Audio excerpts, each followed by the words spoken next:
This is my broken slash. This is after the major damage. Oh! Stop that dead. Oh. Oh.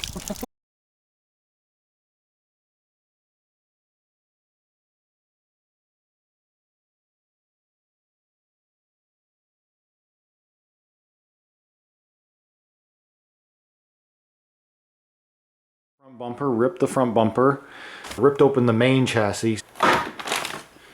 New chassis tub, new lower bulkhead, new front bumper, new A-arms. Gonna do a full set of RPM. I got these pre-made set of turnbuckles.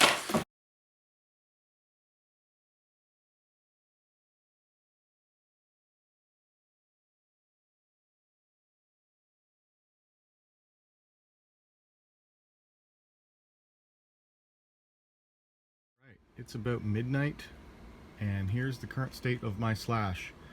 Brand new chassis tub is here, ready for new electronics. I've put the servo in, so that was the first thing that I put in, besides the battery hold down mounts.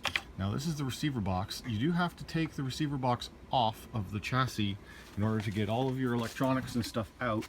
So here is from the old chassis, which is there, a bunch of the debris that came out of it.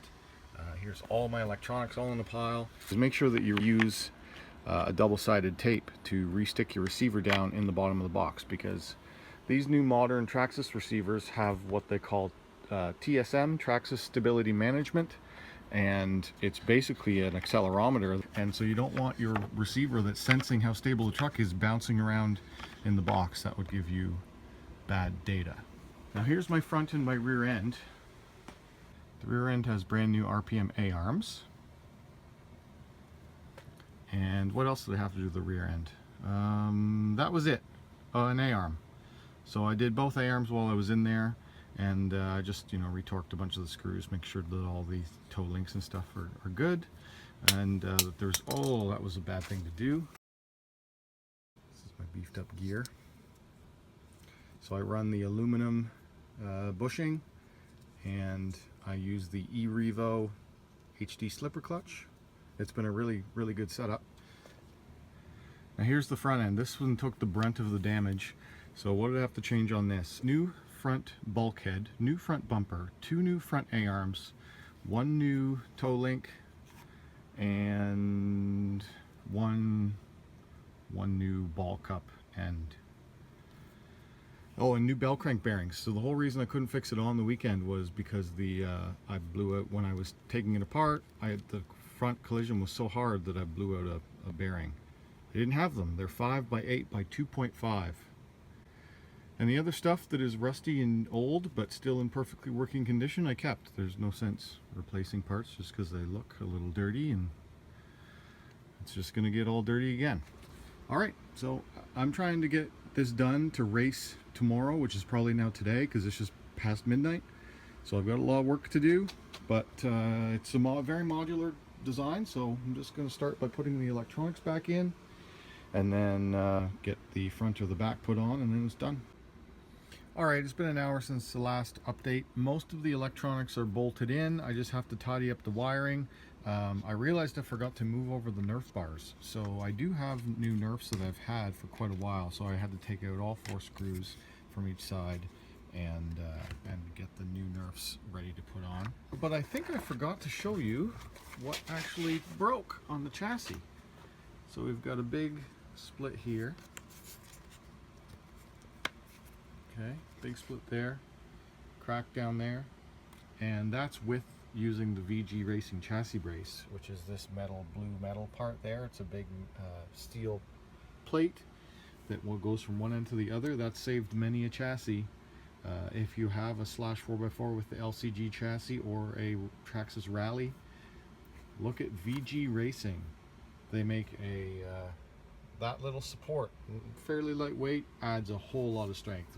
I would have probably been on my 5th chassis by now instead of my 1st.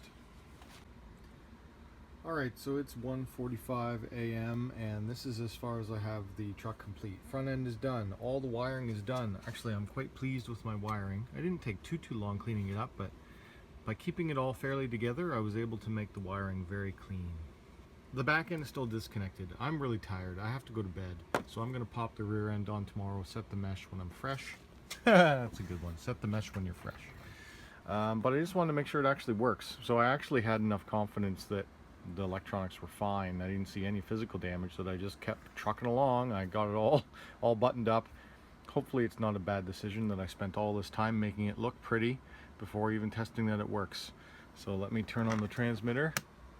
Okay, transmitter's on. I have a 3S LiPo connected. And this other wire that's looped around here, this is a voltage sensor. This wire here that's going back to the rear case here, this is a RPM sensor. Unfortunately, the RPM sensor wire still has a break in it. I forgot to replace that or get a replacement while I was doing this, so oh well. Yet one thing that I'll never use. Anyway, let's turn it on, make sure it works. Whoop, green. For green. We have steering. We have steering. And I just have the gear just set here. Let me just make sure it actually works. Hey, look at that.